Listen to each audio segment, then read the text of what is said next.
Said apparently Meghan Markle is all ready to reveal all again about one topic that apparently we're all desperate to know about. No, not her missing children, of course, but Meghan. Let me explain. Morning, lovely to see you. We'll have a quick wave. You're all right today. Beautiful this, isn't it? Lovely, lovely area here, near royal residences. You can tell, can't you? They've closed the gates. They've thought, oh, he's back again. Make sure we get that locked out. Yes, well, you'd have to, wouldn't you? By the way, thank you for your lovely comments regarding the wonderful actress, Honor Blackman. It's interesting to know how she resonated around the world. As so many of you said, knew her from the Avengers. Some said, oh, I only thought she'd been in Bond. And many of you, of course, guessed the wonderful film, A Night to Remember, based on the Titanic, co-starring, of course, the equally brilliant Kenneth More. If you haven't seen it, do check it out on YouTube for free. Wonderful film. By the way, I have to apologise for those that say, where's the matinee today? Hands up, not quite sure why I couldn't get the matinee to work. Do you know what I'm saying? Technical difficulties, I think they call it. But you don't mind. It's you and me. You understand. I know, I was talking to someone the other day and they were trying to explain what I needed to do. Fire stick, USB stick, I don't know. I tried my best. I thought, well, I can't get it to go. Don't worry, I'll try and get it rectified as soon as possible. But truly, thank you for your lovely comments about Honor. She's a wonderful lady and sadly no longer with us, but what a star, what a beauty. Now, let's get back to your royal story of the day, because many people will have noted that while out in Nigeria, Meghan and Harry had a film crew with them. And apparently it's a co-deal with Paramount Television. Their, requested photographer, Mr. Harriman, he of the missing tree, then it isn't, there it is. It's a bit like magic from Tommy Cooper, isn't it?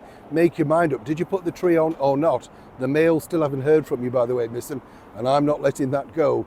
What's interesting is this, though, that apparently, this particular documentary will naturally feature lots of Meghan, because obviously, it's not about the people of Nigeria. It's about Meghan returning home. I'm surprised, it wasn't official state day off or something like that. Such was the power of this visit. Kid you not.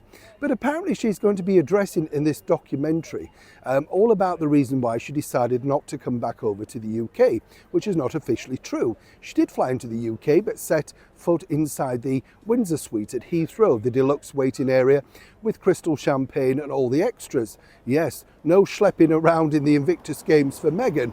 You see what I mean? But apparently she's going to be addressing that because, as we know, Prince Harry did make that trip, did go to the service at St. Paul's Cathedral, and then popped along to the Little Soldiers charitable event, which I thought was wonderful, absolutely. But apparently Meghan wants to set the record straight about why she decided it wasn't advisable to go, all of the usual stuff. It's probably going to be up there, let's be honest, and why she couldn't invite a niece to her wedding, Apparently people told her. There's nobody on record telling her, and all the conversations are detailed as to a lot of people asking Meghan, please invite people to your wedding, fell on deaf ears. Will this documentary turn it around?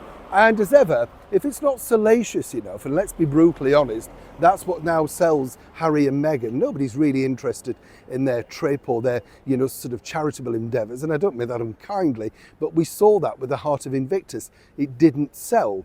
We saw that with their business show, which the executive produced. It doesn't sell.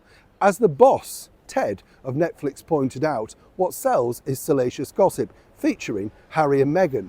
So whatever edit they give back to Paramount and their co-production team, it's going to be interesting, because unless Meghan can pull something more dramatic out of the bag as to the real reason why she didn't come back here to the United Kingdom, then seriously, they may just have another plop on their hands. And that's the last thing the grifters, not my words of course, but the executive of course, of Spotify, Meghan's boss, called them. It's going to be interesting, right? Neil Sean in the very heart of London.